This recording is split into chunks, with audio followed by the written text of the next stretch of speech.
মা গো, ভাবনা কেন?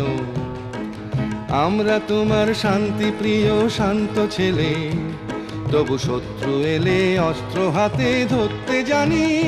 তোমার ভয় নেই মায়া, আমরা প্রতিবাদ করতে জানি।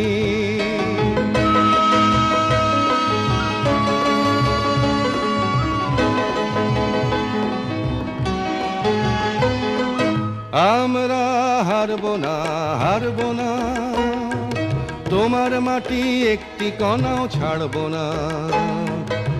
আমরা হারবো না, হারবো না, তোমার মাটি একটি কণাও ছাড়বো না। আমরা পাঁজর দিয়ে দুর্গ ঘাঁটি গড়তে জানি। তোমার ভয় নেই মায়া, আমরা প্রতিবাদ করতে জানি।